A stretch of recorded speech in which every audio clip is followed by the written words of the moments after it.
lignin has a problem because it is sensitive to the UV radiation.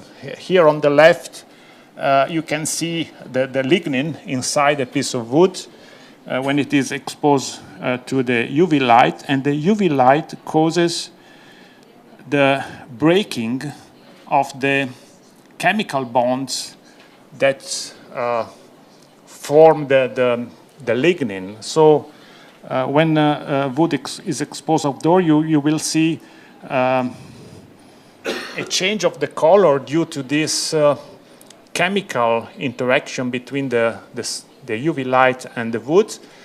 But after this breaking of the bonds causes this lignin to be washed out from wood.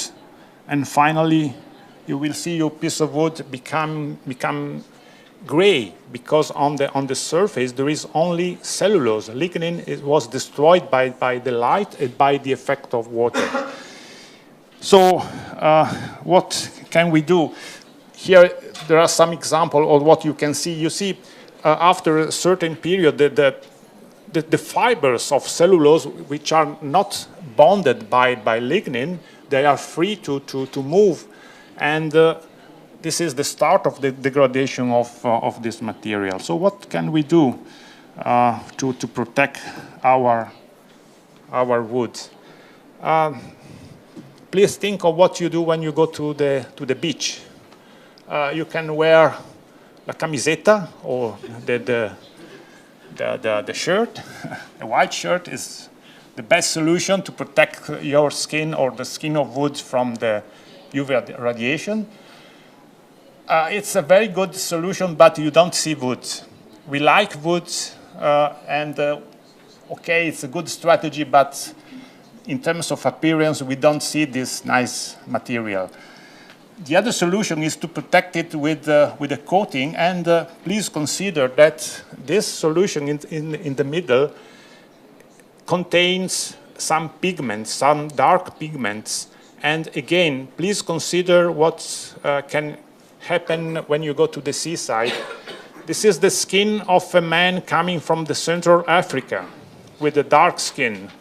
This is the skin of a man coming from North Europe. There are some examples here in the first rows.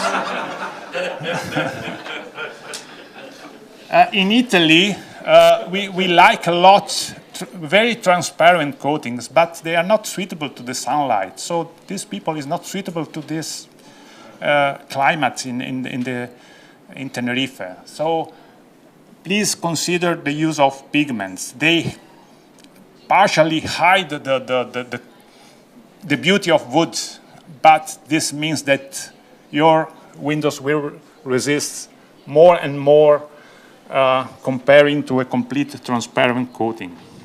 So this is another strategy we can use, is the addition of some special additives which are called UV absorbers. They are the same substances which are present in the cream you put on your skin when you go to the seaside.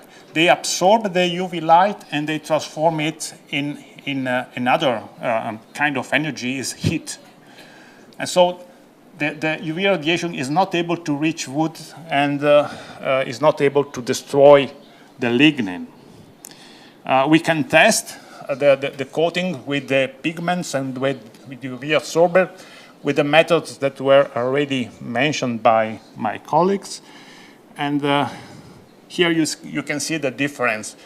The coating with the UV absorber absolutely perform better than the coating without the UV absorber. Okay, this is right, but in order to understand if the coating is good or not, or how much is good, we have to wait some months or even some years after you can see the degradation of the coating. So what we are trying to do in our servowood project is to measure the protection of the coating. You see some UV visible spectra on the red and the blue curve. you see that they completely absorb the UV light and partially also the visible light. But I don't want to comment here because we don't have time. The scope of our work inside the project is to find something like what you see here. You see the sun protection factor here. This is more protecting than this one. And in principle, we would like that in the future, the market can choose coatings with a sort of sun protection factor. Maybe the one with the 30 value is not beautiful, but it's more protective. The idea is that you can choose what you want in terms of beauty and in terms of performance, having the evidence of something that was measured before. The same we do for other properties. There is no time now to go on. There's only 1 minute, but I finish. So the same story, the same analysis we do for the transparency of the coating we would like to do. We are trying to do also for the mechanical property, for the elasticity of the coating, and then preparing finally a sort of data sheets with all the information that are necessary to you to decide which coating is better for certain purposes. So I'm coming to my conclusion. We like wood, it's natural, it's beauty, it's sustainable, but it's necessary, as I said, to know it,